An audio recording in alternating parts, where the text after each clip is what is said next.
Hi guys, welcome to my YouTube channel. और जैसा कि मैंने आपको लास्ट वीडियो में बताया था, जहाँ पर मैंने बताया कि जो हे ज्यून है वो बार बार अपनी फीलिंग्स पार्के को बताता है, बट जो पार्के है वो हे ज्यून को बार बार इग्नोर करती है, मतलब उसकी प्रपोजल को नहीं मानती है।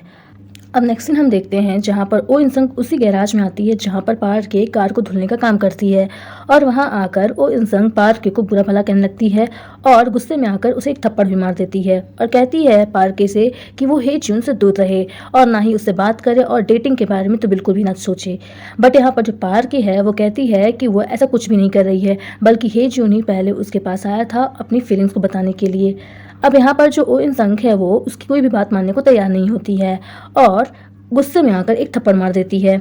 अब यहाँ पर जो पार्के है वो ओ इंसंग से कहती है कि वो उसके बारे में सब कुछ जानती है। ओ इंसंग उसके हस्बैंड की डेथ की मिस्ट्री के बारे में सब कुछ जानती है और सिंगापुर से जो इनविटेशन आया है आर्ट एग्जीबिशन का उसके बारे में भी ओ इंसंग सब कुछ जानती है। बट कोई नहीं, वो अपने हस्बैंड की डेथ की मिस्ट्री को अकेले ही पता करेगी और सच सबके सामने रिवील करके रहेगी। अब यहाँ पर जो ओ इंसंग है वो वहाँ से गुस्से में चली जाती है। नेक्स्ट सीन हमें दिखाया जाता है जहाँ पर ओल्ड मैन बैंक जाते हैं और वहाँ से एक सूट केस में अपने कुछ डॉक्यूमेंट्स ले आते हैं वहाँ से बैंक से। बट जब वो घर आते हैं तो वहाँ पर बोक मैक उनसे पूछती है कि क्या वो चोई मैन हो के दुकान में चलेगा सफाई करने के लिए। बट यहाँ पर जो ओल्ड मैन है वो बहाना बना देते हैं बोक मैक से और कहते हैं कि वो बहुत ही थक गए हैं इसीलिए वो आराम करना चाहते हैं। अब यहाँ पर जो बोक मैक है वो तो चोई मैन होके शॉप में चली जाती है, दुकान चली जाती है उनकी मदद करने के लिए। अब नेक्स्ट सीन हम देखते हैं जहाँ पर ओल्ड मैन सूट केस को खोलने की कोशिश करते हैं और जिसमें उनका पासवर्ड होता है उनका बर्थडे, बट जो सूटकेस होता है वो खुल नहीं रहा होता है। अब यहाँ पर जो ओल्ड मैन है वो सूटकेस को खुलवाने के लिए चाबी वाले के पास जाते हैं। अब नेक्स्ट सीन हम देखते हैं जहाँ पर ओल्ड मैन फिर से घर में आकर अपने कमरे में सूटकेस को खोलने की कोशिश करते हैं। जब सूटकेस खुलता है तो उसमें बहुत सारे पैसे होते हैं और यहाँ पर ओल्ड मैन चौंक जाते हैं कि ये तो उनका सूटकेस नहीं है और वो किसका सूटकेस उठा लाएं। अब तभी वहाँ पर बोक मैक आ जाती है और ओल्ड मैन सूटकेस अंदर रख देते हैं, मतलब बोक मैक से छुपाने की कोशिश करते हैं। अब यहाँ पर बोक मैक कुछ गर्म कपड़े ओल्ड मैन को देती है। अब यहाँ पर जो ओल्ड मैन होते हैं वो बहुत ही घबराए हुए होते हैं, तो यहाँ पर जो बोक मैक है वो उनका अजीब रिएक्शन देखकर उनसे पूछने लगती है कि उन्हें हुआ क्या है। बट यहाँ पर ओल्ड मैन कुछ भी नहीं कहते हैं और उसे वहाँ से मतलब अपने कमरे से जाने के लिए कहते हैं। नेक्स्ट सीन हम देखते हैं यून जी का और ग्रैंडफादर का, जहाँ पर ग्रैंडफादर यून जी को फिर से कॉल करते हैं और कहते हैं कि उसका एक दिन पूरा हो गया है, अब उसे ग्रैंडफादर के साथ नाकविन हाउस छोड़कर आना चाहिए रहने के लिए। बट यहाँ पर जो यून जी है वो ग्रैंडफादर से एक दिन का और मोहलत मांगती है और कहती है कि जो उसका नेबर है मतलब चोई मैन हो है उसकी दुकान खुलने वाली है और उसकी सेरेमनी के लिए मतलब सेलिब्रेशन के लिए सभी को वहाँ जाना है, इसीलिए वो एक बार इस चीज़ को सेलिब्रेट करना चाहती है नागविन हाउस के साथ, उसके बाद ही वो उनके साथ उनके घर रहने आएगी। अब यहाँ पर जो ग्रैंडफादर हैं वो बहुत ही गुस्से में आ जाते हैं और वो कहते हैं कि वो बार बार बहाने बना रही है। अब यहाँ पर तभी डोडो ही आ जाती है और यहाँ पर ग्रैंडफादर यूनजी का कॉल रख देते हैं। अब यहाँ पर डोडो ही ग्रैंडफादर से पूछती है कि क्या वो यूनजी से बात कर रहे थे। अब यहाँ पर जो डोडो ही है वो ग्रैंडफादर को समझाने की कोशिश करती है कि वो ग्रैंडफादर और यून जी की रिलेशनशिप को सपोर्ट तो करेगी, बट उन्हें मैरिज के बारे में बिल्कुल भी सोचना नहीं चाहिए। अब यहाँ पर जो डोडो ही है वो यून जी के बारे में सब कुछ सच बताने की कोशिश करती है ग्रैंडफादर को कि जो यून जी है उसने अपने पहले बॉयफ्रेंड के घर में घुसकर उसके डॉग को चुरा लिया था और कुछ ऐसे काम भी किए हैं जिसकी वजह से उसे बार बार पुलिस स्टेशन जाना पड़ा था। अब यहाँ पर अगर वो यून जी से मतलब ग्रैंडफादर यून जी से मैरिज करेंगे तो इससे जो कंपनी की गुसंग होटल की जो इमेज है वो ख़राब हो जाएगी और डोडो ही ओ इन सब में एक धब्बा लग जाएगा। अब यहाँ पर जो ग्रैंडफादर हैं वो डोडो ही की बात सुनने को रेडी नहीं होते हैं और यून जी के बारे में सब कुछ सुनने के बाद भी वो उसे मानने को तैयार नहीं होते हैं और यहाँ पर वो डोडो ही को डांट देते हैं। और इसके बाद ग्रैंडफादर कहते हैं कि आने वाले कुछ वीक में मतलब जब कंपनी के फाउंडेशन का दिन आएगा उस दिन वो हे ज्यून को अपनी जगह मतलब गुसंग होटल का प्रेसिडेंट बनाने की बात सोच रहे हैं। अब नेक्स्ट सीन में हम देखते हैं कि कुछ मीडिया वाले हे ज्यून का उसके ऑफिस में इंटरव्यू ले रहे होते हैं कि कंपनी के मतलब होटल का अगला प्रेसिडेंट कौन बनेगा। उन्होंने सुना है कि हे ज्यून ही इस बार कंपनी के प्रेसिडेंट बनने वाले हैं, नेक्स्ट प्रेसिडेंट हे ज्यून बनने वाले हैं और यहाँ पर जो ना हे है ये सब बातें सुन रही होती है। अब नेक्स्ट सीन हम देखते हैं जहाँ पर नाहे वूजे का इंतज़ार कर रही होती है उसके ट्रेनिंग सेंटर के बाहर, और तभी वहाँ पर वूजे आ जाता है। अब यहाँ पर जो नाहे है वो रोने लगती है, तो वूजे उसे शांत करने की कोशिश करता है और यहाँ पर नाहे बताती है कि अब उसे पक्का विश्वास हो गया है कि जो कंपनी का प्रेसिडेंट है वो हेजून ही बनने वाला है। अब यहाँ पर जो वूजे है वो नाहे को समझाने की कोशिश करता है कि वो गोसंग होटल के प्रेसिडेंट बनकर ही अच्छे काम नहीं कर सकती है, बल्कि अपने पोजीशन में रहकर हेजून की मदद करके भी, अच्छे काम करके भी अपनी पोजीशन को चमका सकती है। अब यहाँ पर जो नाहे है वो वूजे से कहती है कि वो उसे कहीं अच्छी प्लेस ले चले जहाँ पर उसका मन बहले। अब नेक्स्ट सीन हम देखते हैं डोडोही का रात का, जहाँ पर डोडोही अपने कमरे में नाहे का इंतज़ार कर रही होती है, और जब नाहे वहाँ पर आती है तो वो बहुत ही गुस्से में उससे कहती है कि उसने आज उसे दिन में बताया तो था कि आज वो उससे कुछ इंपॉर्टेंट बात करने वाली है, इसीलिए उसको घर जल्दी आना है।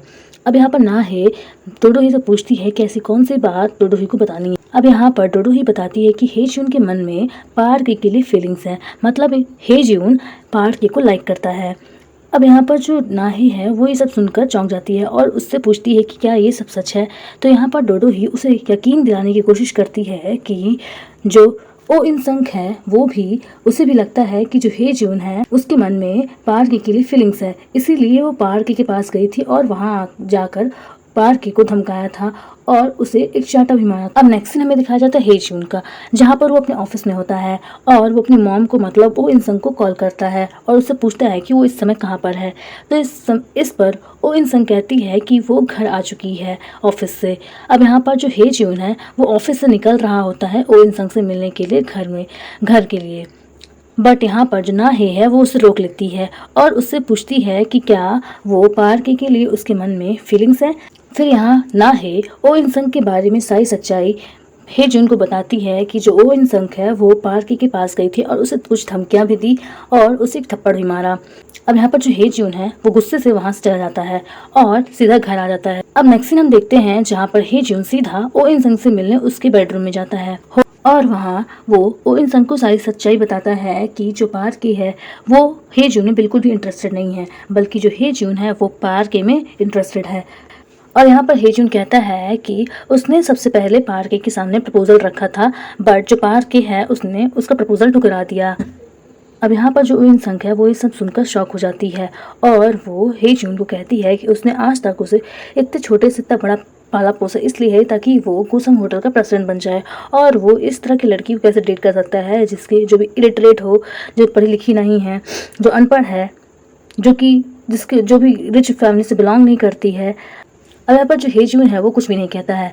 इसके बाद वो वहाँ से जाने लगता है और तभी वो ओ इंसंग से कहता है कि वो अब पार्क के ऊपर दोबारा हाथ ना उठाए, क्योंकि इसमें पार्क की कोई गलती नहीं है, बल्कि हेजून ही उसे सबसे पहले प्रपोजल दिया था कि वो उसे लाइक करता है, बट जो पार्क है उसका प्रपोजल मानने से इनकार कर।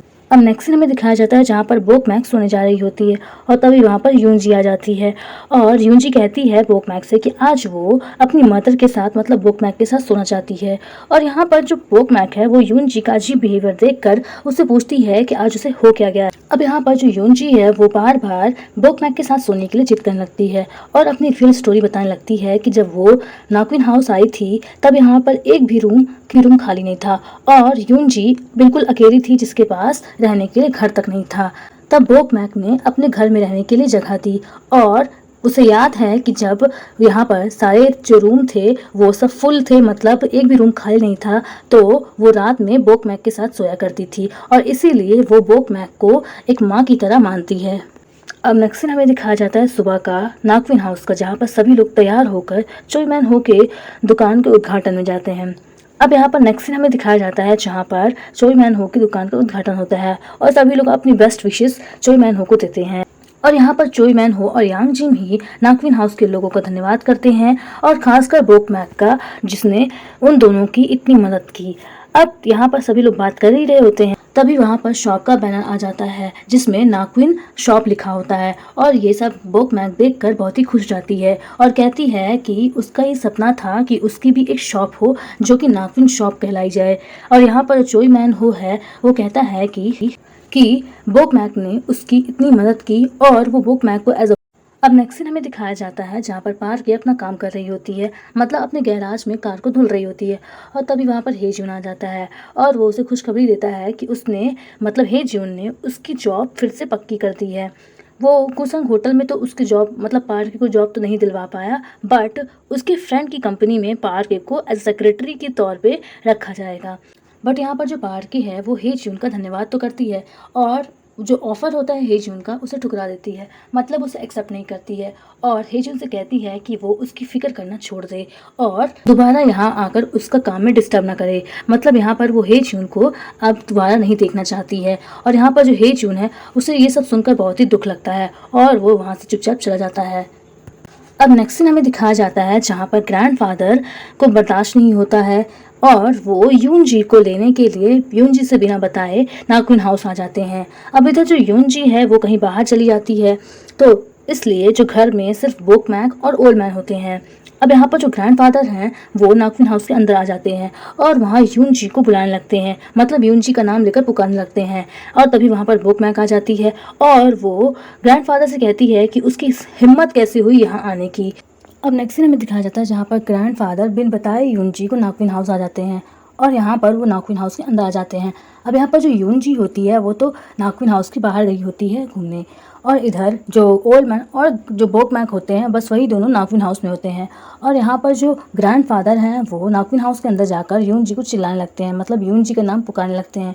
और तभी वहाँ पर बोकमैक ग्रैंडफादर को देखकर उन्हें डांटने लगती है कि वो यहाँ पर उनकी आने की हिम्मत कैसे हुई।